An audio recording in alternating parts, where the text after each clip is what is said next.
LCB પોલીસે ખરજગામ પાસે ક્રિસ્ટોન એલ્યુમિનિયમનો શંકાસ્પદ 3740 કિલો જથ્થો ઝડપી પાડ્યો હતો.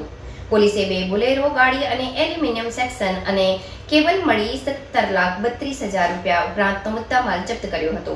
2 ઇસમને અટક કરી જથ્થો ક્યાંથી અને કેવી રીતે લાવ્યા તેમજ તેના જરૂરી આધાર પુરાવા અંગે પૂછપરછ શરૂ કરી હતી. ભરૂચ એલસીબી પોલીસની ટીમ મિલકત સંબંધી ગુના અનુસંધાને હાસોટ વિસ્તારમાં પેટ્રોલિંગમાં હતી. તે દરમિયાન ચોક્કસ માહિતી મળી હતી કે ખરચ ગામથી પાંજરુલી ગામ તરફ રોડ બાજુમાં ક્રિસ્ટોન એલ્યુમિનિયમ કંપનીમાં 2 બોલેરો ગાડી બિલ વગર ભંગારનો જથ્થો ભરીને આવેલ છે. જે ચોક્કસ માહિતીના આધારે એલસીબી પોલીસે સર્ચ કરતા 2 બોલેરોમાં 3740 કિલો એલ્યુમિનિયમ સેક્શન અને કેબલ જથ્થો મળી આવ્યો હતો.